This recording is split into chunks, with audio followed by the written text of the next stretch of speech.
And welcome back to American Agenda. I'm Heather Childers along with Joe Pinion. House Speaker Nancy Pelosi says that Congress will establish an independent 9/11-style commission to look into the Capitol riots as she faces growing questions about what she knew about security vulnerabilities before January 6th. Our next guest is also slamming Speaker Pelosi for keeping the fence up around the U.S. Capitol, calling for it to be torn down. He is, because it's not protecting Congress from an insurrection. She's even saying that this could stay up through the fall. He's also warning about a new insurrection, woke warriors trying to cancel conservative news organizations like Newsmax and put them out of business, putting individuals out of business for their conservative thought. Joining us to discuss all of this is former counsel to Republican Senator Rand Paul, Brian Darling. Brian, thank you very much. Two very important topics to get to today. Let's begin with Nancy Pelosi right now. Her call for this commission to look into the Capitol riots, but then a lot of calls, including from at least four Republican senators, about what she knew and when she knew it in regards to the Capitol riots. Right. I'm calling on Speaker Pelosi to tear down that wall. I mean, I'm somebody who worked on Capitol Hill for years, and I can't imagine having a wall around the Capitol to protect the Capitol under these circumstances today. There's no threat. There's no legitimate threat today that we're going to have a repeat of what happened on January 6th. I do understand having some troops there during the inauguration, but there's absolutely no reason to have them now.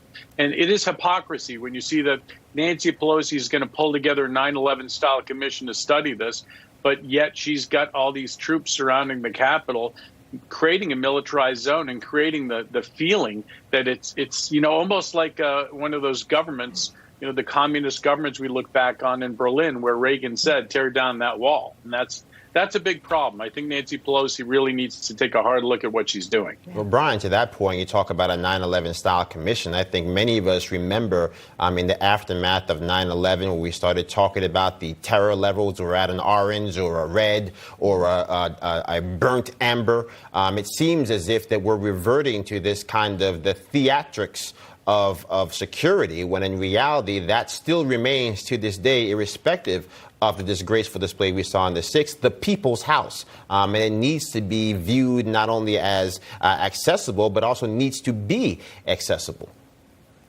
That's exactly right. I mean, look at what happened after 9/11. We had the Transportation Security Administration set up. The Department of Homeland Security was established in 2002. We had warrantless wiretapping by the Bush administration. And did it make us safer? I don't know if it did. And so you're going to have all these measures taken post what happened on January 6th that are going to make politicians feel better. They're going to feel great about having this wall up and having all these troops. But I feel bad for the troops. They're away from their families and they're providing no actual service. They're just there for show. They're there to show that, to give Pelosi the anti-terrorism theater that she wants to have right now. And that's disgraceful. It really shouldn't be allowed to happen.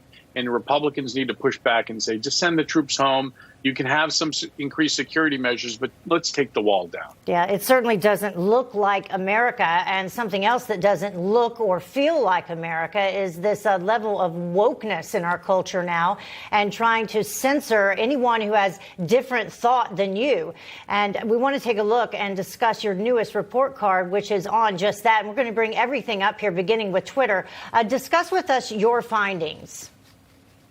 Some bad grades, F+ for Twitter. The only reason why they get a plus is because conservatives still do use Twitter. So the fact that some conservatives are still on Twitter, I gave them the plus. But they've done a horrible job of just deep sixing and getting rid of all of these conservatives because they just don't like having conservatives on Twitter. And they're going to destroy themselves if they keep it up. And they're just going to be for liberals if they keep up the way their business model is developing. Yeah, so just move through all of them for us and we'll change the graphics. You got Facebook here as a C-, which I guess, Twitter these days, I mean, you can search for yourself and not find yourself if you're a Republican. But at least Facebook, it seems like they're still willing to take Republicans' money. They just won't actually let someone find them organically.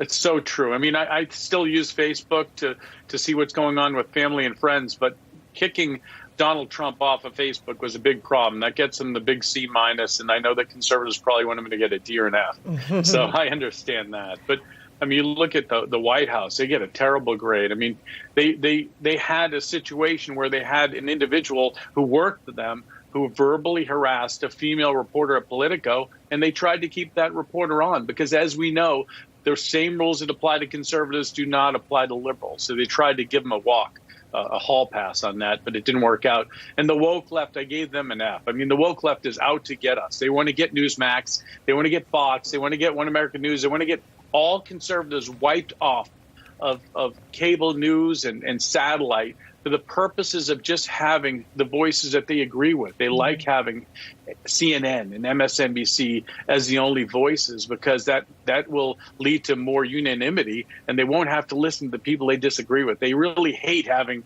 dissent, which is ironic because the First Amendment protects having all of these varied voices so the American people can make up their own minds. Well, they don't want a public discourse. They want a public silencing, but we'll have to leave it there. Brian, thank you as always. Thank you, Brian.